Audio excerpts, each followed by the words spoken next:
Well, we kick off this morning and going live now to Sweden, where we are joined by the head African Futures and Innovation with the Institute for Security Studies. We're joined by Jakkie Cilliers. Jackie, good morning to you and welcome to the show. Yeah, thanks very much. I'm just here for a nice summer and I'll be back in South Africa as soon as the winter is over. Well, enjoy the warmth while you can, while we freeze out here, Jackie. But always a lot of news hot off the press, so that keeps us warm in this country. Jackie, let's talk about the SANDF. And you've written this piece where you've evaluated, where you've analyzed the SANDF and also looking at the role of the SANDF at this point in time, how that has changed over a period of time. So there's a bit of history as far as the South African National Defence Force is concerned. Yes, so I was involved in the original South African Defence Review, a white paper on Defence Review in the 1990s, and then there was another Defence Review that was done by Rolf Meyer and others a few years ago. So I've been following the defence debate and discussions, and basically the argument that I make is that our defence budget has been declining year on year. It's about 1% of GDP at the moment, which is very low by comparable standards, but that's probably where it's going to level off.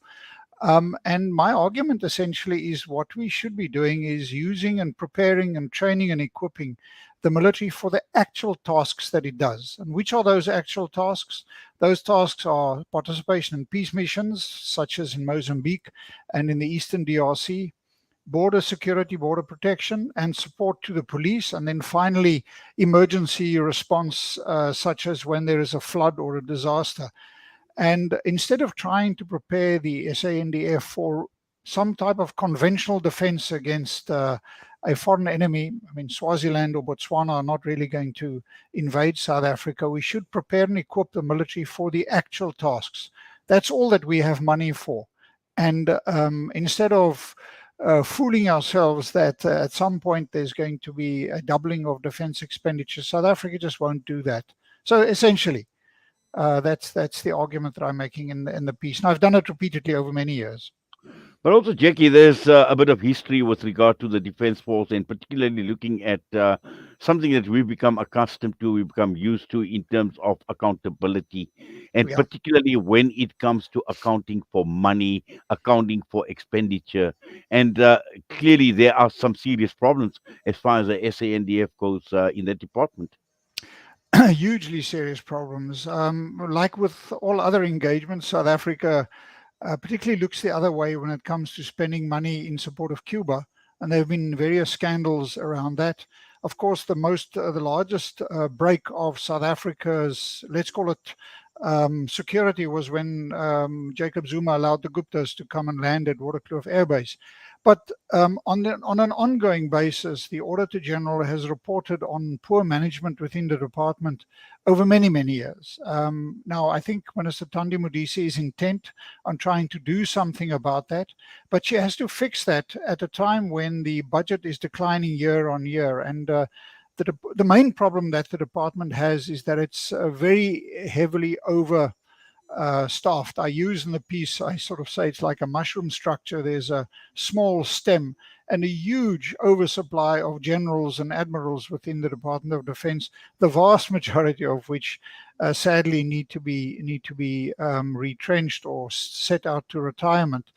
And then there are structural problems. We have a superfluous defense secretariat.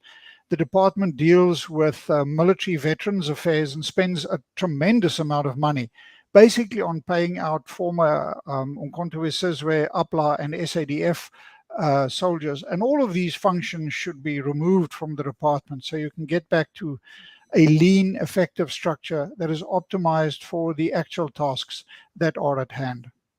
Yes, but it is clear that one of the main tasks for the South African National Defence Force is to look at the country, to protect the country, our territorial integrity of the country. And over and above that, you mentioned the peacekeeping, but also internally, there are a number of issues. We know that we've had some emergency situations, we've had unrest.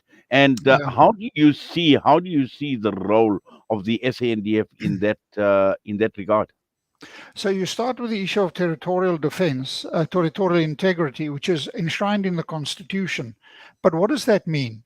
It means defending South Africa in actual fact against criminals, against illegal border crossings. It does not really mean defending South Africa against some type of a conventional onslaught, as was the case under apartheid, when the National Party was fearing that Cubans or Russians or whatever are going to attack South Africa.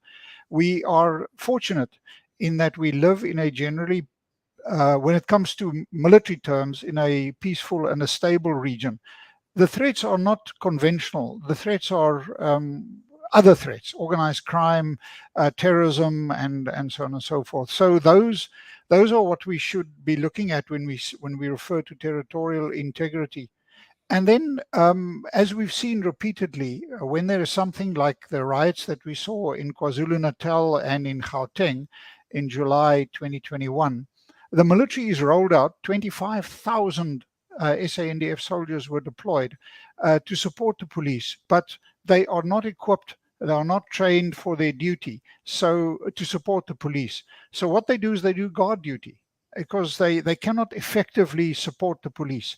We should train and equip the military to support the police in a much more effective manner than is the case. And then there is the issue of border security. So what government has done is appointed a new border management agency, which is a complete waste of money. We should be empowering the military, the police, and Home Affairs, SARS, to up their game, instead of creating yet another structure that can absorb senior people to do those functions. So it really is about South Africa not having a clear idea of what we refer to as the security architecture. Who is supposed to be responsible for what, so that we can use our very limited resources more effectively in providing more safety and more security for South Africans. Yes, and I just want to spend a few minutes, Jackie, on the role of government looking at the defense minister, for instance. And we know that the in your article you make reference to the 2023 budget speech, where the Minister of Defense announced a future RSA defense and security policy concept. Now, I just want to talk about in terms of defense policy and looking at where we are. Is that policy adequate? Is it enough to cover what the defense force should be doing, or is there a lot more that needs to be done? No, the policy is entirely wrong and inappropriate. In a normal democracy, what you do is every 2 or 3 years you review your security policies, and we don't do that. As I indicated, we have a National Security Committee or Council, which nobody knows what they do, which is supposed to then, on a regular basis, look at what are the real challenges and issues that face South Africa. So our defense policy, to the extent that it exists, is completely out of date. It was the last white paper on defense was done probably 15 years ago. We had a 2015 defense review, which Rolf Meyer and colleagues did, which is just a crazy document in terms of the expectations that it has on budget. So defense policy is a mess. Accountability is a mess. The structures within the department are antiquated and bloated. So it requires a clean out. So the minister announced that she's going to undertake some new thinking. But that changes well, for example, that I am recommending will ultimately have to be approved by Parliament, because it is quite a change from the last white paper, which was approved by Parliament, as I said, more than 15 years ago. South Africa really needs to get serious about aligning its defense capabilities with the defense budget. Exactly. And I think you obviously allude to that in your article where you speak about there being no alignment between the size of the defense budget and the structure and the nature of the SANDF, and also looking at, the structure in itself. Now, just looking at defense planning, you saying it isn't rocket science. No, Okay. it's not. No, it's not.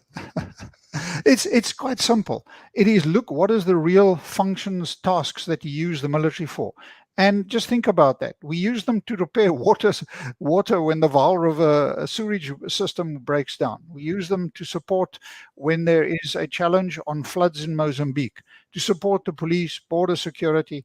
It's quite simple. Make a list of those and train and equip the Department of Defense for that. Go and take the Gripens that we bought from Sweden, either sell them or park them.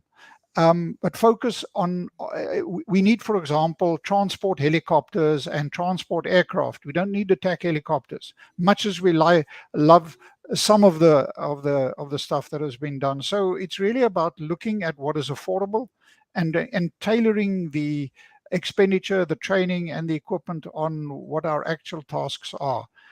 And that, as I said, is not difficult. But what the military will do is do endless planning and come up with very complicated structures for something that essentially is quite simple. Well, Jackie, just how serious does the government take, what your observations, what you've written in your analysis? Well, the problem is that what drives a government policy in this area, as in many other areas, is not really national needs, but it's really looking after, um, for example, the former combatants, particularly of APLA and Umkhonto we Sizwe, and looking after their Cuban allies. And it's not really sort of taking a clean slate, and sort of saying what is really objectively what is required. I think that Minister Modise is serious in terms of cleaning out the department and fixing it. But obviously, she faces huge challenges in doing that. I glibly say get rid of half to two-thirds of all the generals and admirals. I think that's an objective reality that must happen. But as you would know, to do that requires significant challenges with regard to having a budget, to be able to give them retrenchment packages and restructuring it. And the system fights back. So all those generals and admirals will try and come up with structures that make sure that they are not laid off. So it's easy to come up with a commentary. But the first thing we need to do is to have a clear and simple plan of what is the defense force there, what are the tasks, and to make sure that we can live with the expenditure, which is about 1% of GDP. It's about half of what, it's a bit about two-thirds of what the rest of the world spends. So those kind of stuff I think she's busy with. But I also recognize that this will take time to implement. This is not something that can happen overnight. The other recommendations with closing down the Defense Secretariat, reopening the regional commands so that every province has its own defense command system. Again, no real. This is stuff that we used to do, and we should, in a sense, go back to basics when it comes to the Department of Defense and train and equip them for their real tasks. And those real tasks, as we started out discussing, is support to the police, border security, peace participation in peacekeeping, and then sort of emergency response, like with floods and disasters. Well, Jackie, as with a lot of things in South Africa, we need to get back to basics. But for now, we thank you for your time and enjoy the summer, enjoy the warmth of Sweden before you get back to South Africa. All the best to you. Thank you very much. Jakkie Cilliers joining us this morning out of Sweden, Head African Futures and Innovation Institute for Security Studies on the South African National Defence Force. Next up, Funzi Ngubeni, the Action SA Gauteng leader, another motion of no confidence in the city of Johannesburg.